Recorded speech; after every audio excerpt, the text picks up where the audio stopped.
ಕಾಂಗ್ರೆಸ್ನ ಜಿಹಾದಿ ಸರ್ಕಾರ ಕರ್ನಾಟಕವನ್ನ ಮತ್ತೊಂದು ಪಾಕಿಸ್ತಾನ ಮಾಡಲು ಹೊರಟಿದೆ. ಈ ಒಂದು ಕಾಂಗ್ರೆಸ್ ಸರ್ಕಾರದ ಸಿದ್ದರಾಮಯ್ಯನಿಗೆ ಕೋಲಾರದ ಜಿಲ್ಲಾ ಬಿಜೆಪಿಯಿಂದ ಎಚ್ಚರಿಕೆ ಕೊಡ್ತಾ ಇದ್ದೀನಿ. ಕೇವಲ ಮುಸ್ಲಿಮ್ಸ್ ಮಾತ್ರ ನಿಮ್ಗೆ ಓಟ್ ಹಾಕಿ ನೀವು ಸರ್ಕಾರ ನಡೆಸ್ತಾ ಇಲ್ಲ. 6 ಕೋಟಿ ಜನ ನಿಮ್ಗೆ ಓಟ್ ಹಾಕಿದ್ದಾರೆ. ನೀವು ಇವತ್ತೇನು 4% ಮೀಸಲಾತಿನ ಕೋಟಾ ಕೊಟ್ಟಿದ್ದೀರಿ. ಇವತ್ತು ಕರ್ನಾಟಕ ಕಳೆದ 2 ದಿವಸಗಳಿಂದ ಒಂದು ರಣಾಂಗಣವಾಗಿ ಪರಿವರ್ತನೆ ಆಗಕ್ಕೆ ನೇರ ಕಾರಣ ಸಿದ್ದರಾಮಯ್ಯರಾಗಿದ್ದಾರೆ. ಇವತ್ತು ಭಾರತೀಯ ಜನತಾ ಪಕ್ಷದ ಲಕ್ಷಾಂತರ ಕೋಟ್ಯಾಂತರ ಕಾರ್ಯಕರ್ತರು ಪ್ರತಿ ಜಿಲ್ಲಾ ಕೇಂದ್ರಗಳಲ್ಲಿ ಇವತ್ತು ನಿಮ್ಮ ವಿರುದ್ಧ ಗೋಷ್ಠಿಯಿಂದ ಕೂಡ್ತಾ ಇದ್ದಾರೆ. ಈಗಾಗಲೇ ಅರ್ಥ ಮಾಡ್ಕೊಬೇಕಾಯ್ತು. ಇವತ್ತು ಸುಮಾರು ಜಾತಿಗಳಿಗೆ ನೀವು 4% ಕೊಟ್ಟಿದ್ದೆ ಆದ್ರೆ ಎಲ್ಲಿ ಹೋಗ್ತಾರೆ ಸರ್ಕಾರ? ಇವತ್ತು ನಿಮ್ಮ ಸರ್ಕಾರ ದಿವಾಳಿ ಆಗಿದೆ. ಇವತ್ತು ಇಂದಿದ್ದ ರೇಟ್ಗೆ ಏರಿಕೆ ಮಾಡ್ತಾ ಇದ್ರೆ ಜನ ಬೀದಿ ಬರ್ತಾ ಇದ್ದಾರೆ. ಒಂದ್ ಕಡೆ ಕರೆಂಟ್ ಫ್ರೀ ಕೊಡ್ತೀರಿ, ಕರೆಂಟ್ ಮೇಲೆ ಚಾರ್ಜ್ ಬೆಳೆಸ್ತೀರಿ. ಒಂದ್ ಕಡೆ ಫ್ರೀ ಅಂತೀರಿ ಲೇಡೀಸ್ಗೆ, ಮತ್ತೆ ಗಂಡಸರ ಟಿಕೆಟ್ ಜಾಸ್ತಿ ಮಾಡ್ತೀರಿ.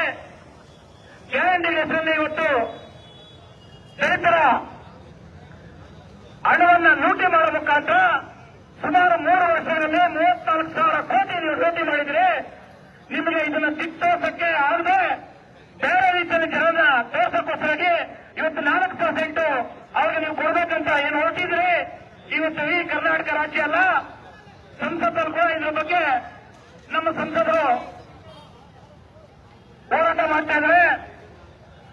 ಏನಿವತ್ತು ಮೋದಿಯವರು ಸಬ್ಕಾ ಸಾಥ್ ಸಬ್ಕಾ ವಿಕಾಸ್ ಸಬ್ಕಾ ವಿಶ್ವಾಸ್ ಅಂತ ಒಂದು ಸರ್ವ ಜನಗಳಿಗೆ ಒಂದು ಒಳ್ಳೆ ರೀತಿ ಬಜೆಟ್ ಆಡಳಿತ ಕೊಡ್ತಾ ಇದ್ರೆ, ನೀವು ಒಂದು ಪಕ್ಷವಾಗಿ ಒಂದು ಧರ್ಮಕ್ಕೆ ನೀವು ಕೊಡ್ತಿರುವಂತ ಒಂದು ಭಾಗ್ಯಗಳು ಎಷ್ಟು ಮಟ್ಟಿಗೆ ಸರಿ? ಇವತ್ತು ಮೋದಿಯವರು ಸೆಂಟ್ರಲ್ ನಲ್ಲಿ ನಿನ್ನೆ 32,000 ಕಿಟ್ಗಳನ್ನ 32 ಲಕ್ಷ ಕಿಟ್ಗಳನ್ನ ರಂಜಾನ್ ಪ್ರಯುಕ್ತ ಕೊಟ್ಟರು. ಆ ರೀತಿಯಾಗಿ ಮಾಡದೆ ಬಿಟ್ಟು ಇವತ್ತು ಒಂದು ಜನಾಂಗಕ್ಕೆ ಒಂದು ಧರ್ಮಕ್ಕೆ 4% ಕೊಡೋದು ಎಷ್ಟು ಸಮಂಜಸ?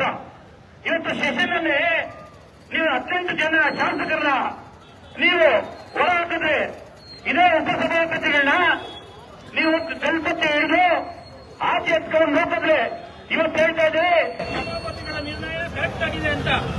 ಆದ್ರೆ ಇವತ್ತು 18 ಜನ ಶಾಸಕರನ್ನ ನೀವು ಉದ್ದೇಶಪೂರ್ವಕವಾಗಿ ನೀವು ಹೊರ ಹಾಕಿರೋದು ಎಷ್ಟು ಸರಿ?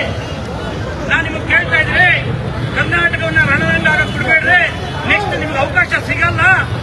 ಇಡೀ ಇವತ್ತು ಕೇವಲ ಭಾರತೀಯ ಜನತಾ ಪಕ್ಷದ ಕಾರ್ಯಕರ್ತರಲ್ಲ, ಕರ್ನಾಟಕದ ಪ್ರತಿಯೊಬ್ಬ ವ್ಯಕ್ತಿ ಕೂಡ ನಿಮ್ಮ ವಿರುದ್ಧ ನಿಂತಿದ್ದಾರೆ.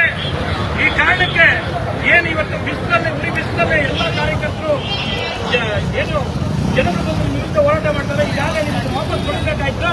ಆದ್ರೆ ಕೂಡ ನಿಮ್ಮ ಮಂಡತನದಿಂದ ಇವತ್ತು ಜನರನ್ನ ಬೀದಿ ಇಳಿಸಕ್ಕೆ ಮಾಡಿದ್ರೆ, ಇದೇ ರೀತಿ ಮಾಡಿದ್ರೆ ಮುಂದಿನ ದಿವಸಗಳಲ್ಲೇ ಇದರ ಏನು ಪರಿಣಾಮ ನೀವು ನೇರವಾಗಿ ಎದುರಿಸಬೇಕಾಗ್ತದೆ ಅಂತ ಹೇಳಿ ಇವತ್ತೇನು 38 ಸಂಘಟನಾತ್ಮಕ ಜಿಲ್ಲೆಗಳಲ್ಲಿ ಬಿಎಸ್ವೈ ವಿಜಯೇಂದ್ರ ಅವರು ಕೊಟ್ಟಿರುವಂತಹ ಕರೆ ಮೇರೆಗೆ ನಾವು ಹೋರಾಟ ಮಾಡ್ತಾ ಇದ್ದೀವಿ. ಬೀದಿಗಿಳಿದು ಇದು ಸರಣಿ ಸತ್ಯಾಗ್ರಹ ಕೂಡ ಮಾಡಬೇಕಾಗ್ತದೆ.